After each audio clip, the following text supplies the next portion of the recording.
안녕하세요. 새해 들어가고 살짝 슬럼프가 가서 유튜브를 좀 방치했습니다. 뭘 하고 놀았냐고요? 그냥 빈둥빈둥 캠핑도 다녀오고요. 뭐 그럴 때 있잖아요. 대책 없이 놀고 싶을 때. 은퇴하고 나니까 이거 하나는 좋네요. 내 마음대로 할 수 있다는 거. 사실 약간의 핑계거리는 있었어요. 일전에 제 부모님 제사였는데 코로나 때문에 참석 못했습니다. 제가 7남매의 막내인데 며칠 동안 짠하더라고요. 아무것도 하기 싫었어요.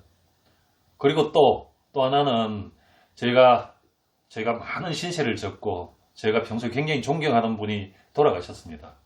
마찬가지로 코로나 때문에 문상도 못했습니다. 지난날 제가 엄청나게 큰 도움을 받았고 오늘날에 제가 있게 한 분이에요. 저도 그분을 부모처럼 생각했고 그분도 저를 자식처럼 끔찍히 이렇게 생각해 주시는 분이었습니다. 바로 오늘은 그분에 대한 이야기를 해보려고 합니다. 어떤 분이냐면요. 가난한 집안에 시집와갖고 엄청난 부를 축적하고 가문을 일으킨 분이에요. 여걸입니다, 여걸. 그분이 이룬 부는 아마 여러분들이 상상하는 숫자에 0을 1개 내지 2개를 더 붙여야 할 정도로 어마어마한 부입니다. 본론에 들어가기 전에 혹시라도 그분 명예에 누가 될까봐 철저하게 익명으로 할 수밖에 없다는 점, 그리고 구체적으로 말씀드리지 못한다는 점 양해 부탁드립니다. 흔히 부자들은 일반인과 다른 부자들의 습관이 있다. 부자들의 습관이라 그러죠. 어쩌면 제가 오늘 여러분들에게 드리는 말씀도 그런 이야기와 크게 다르지 않을 수도 있어요. 하지만은 제가 어디 책에서 보거나 누구한테 들은 이야기가 아니라 30년간 가까이서 모시면서 직접 보고 제가 느끼고 그리고 제가 스스로 내린 결론입니다. 저분은 그래서 부자가 될 수밖에 없구나. 그래서 저는 지금 이 순간까지도 그분을 따라가려고 엄청나게 노력하고 있습니다. 제 생활 습관이기도 하고요. 제 인생관입니다. 물론 아직도 잘 안 되는 부분도 있어요.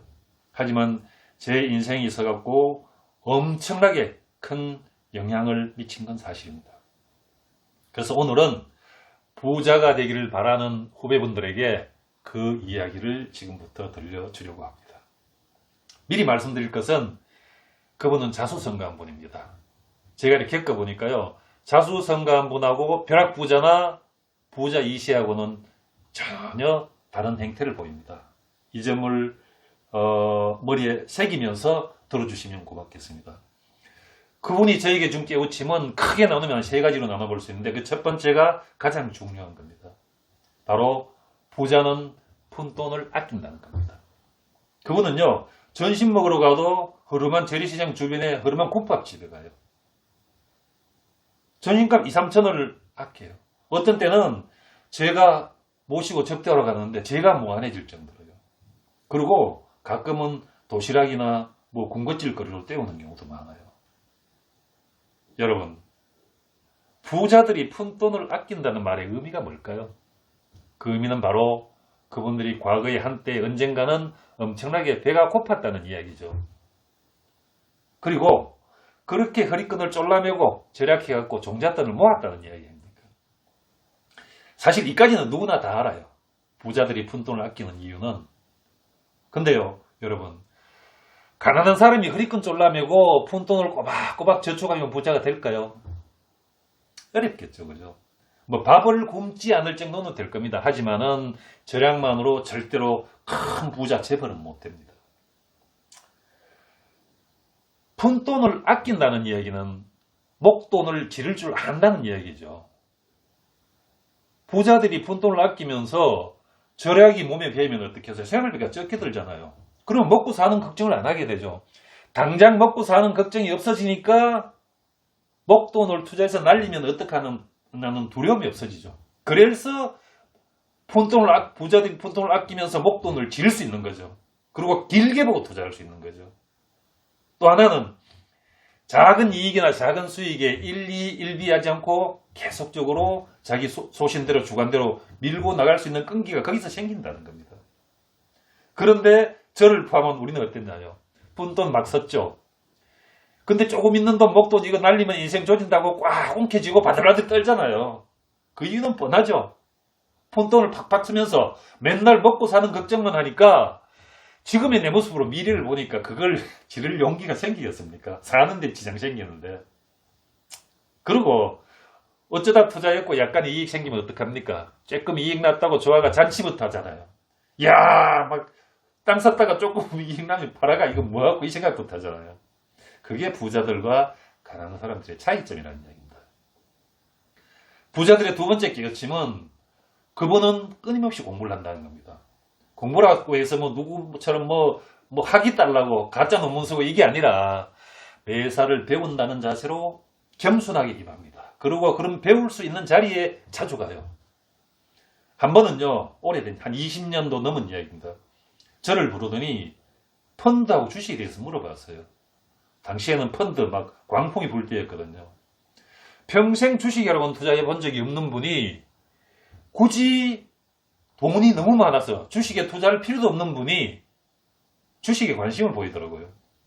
그래서 제가 쭉 설명을 해드렸죠. 설명을 해드리면서 회장님 같은 경우에는 굳이 주식에 투자할 필요 없습니다. 만류했거든. 하지 말라고. 그런데 제 이야기를 다 들으시려면 아주 거액을, 정말 상상하기도 어려운 거액을 펀드에 투자하셨어요. 그렇게 한 3년 투자하고 나서 하시는 말씀이 공부 잘했다. 공부 잘했다는 말씀하셨어요. 이제 주식이 뭔지 알 것 같다고 그 말을 곁들이면서 그러면서 자신과는 맞지 않는 투자라고 하셨습니다. 전 국민이 떠들썩하니까 관심을 가지고 공부는 했지만은 본인 투자 스타일과는 맞지 않다는 거죠. 뭐 투자하고 나서 장기 침체 국면이 주식 꺾이면서 뭐 엄청나게 큰 수업료는 지불했죠. 뭐 본인하고 맞지 않다는 걸 배우는 데 내는 수업료였죠. 그죠? 그게 그분에게는 처음이자 마지막 주식 투자였습니다. 엄청나게 주식에 투자하면서 손실을 보고 수업료를 지불하고 투자 안 하는 거죠. 여러분은 어떤가요? 저는 어땠나요? 혹시 아직도 공부도 안 하면서 인생은 운칠기삼이라고 우기면서 운에 의지하지는 않습니까? 세 번째 깨우침은 그분은 인내심이 엄청나게 강해요. 여기서 인내심은 단순하게 뭐 고통을 참는 능력이 아니라 단기적인 부침에도 불구하고 참고 기다릴 줄 아는, 끝까지 기다릴 줄 아는 능력입니다. 이런 인내심은요, 성격 탓만은 아니에요. 앞서 말씀드린 것처럼 푼돈을 아끼면 먹고 사는 걱정을 하지 않게 되고 그렇게 되니 바로 그런 인내심이 생기더라는 겁니다. 투자하고 진득하게 기다리는 인내심도 바로 제 생각은 거기서 나오는 것 같아요. 물론 그분 성향도 있겠죠. 하지만은 아무리 성향이 그렇더라도 당장 먹고 사는데 지장이 생기면 그런 투자를 못 하잖아요. 그죠? 그래서 옛날부터 투자는 여윳돈으로 하잖아요. 여윳돈으로. 그 돈 다 날려도 먹고 사는데 지장 없는 돈이 여윳돈입니다. 허리끈 쫄라매면요. 지금 있는 내가 모든 돈이 여윳돈이에요. 푼돈 팍팍 쓰면 여윳돈은 없죠.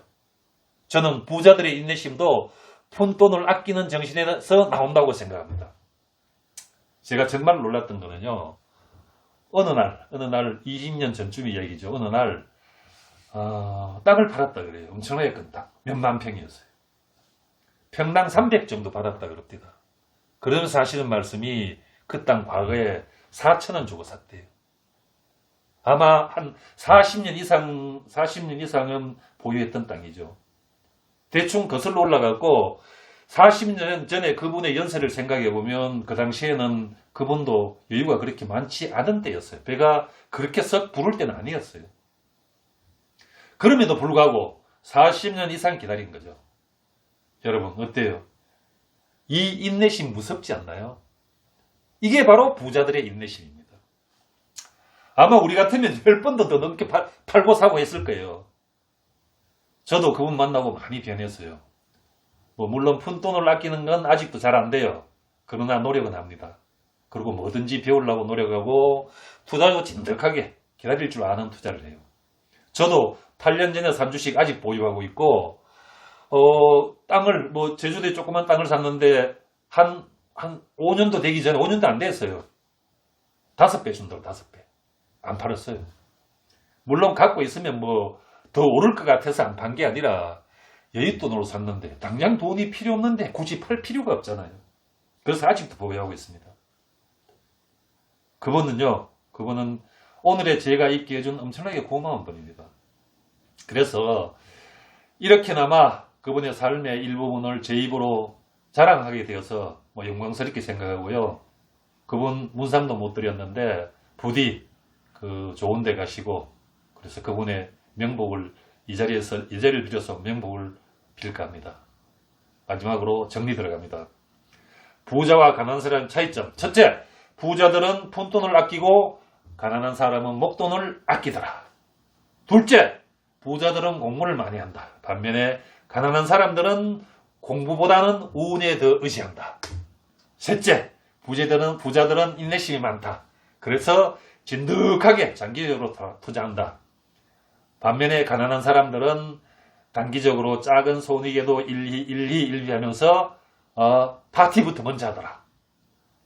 여러분, 푼돈 아끼고 공부 열심히 하고 진득하게 인내심을 갖고 투자하면 여러분들도 모두 부자가 될 수 있습니다. 신축년 한 해 여러분 모두가 부자가 되기를 바랍니다. 마치겠습니다. 감사합니다.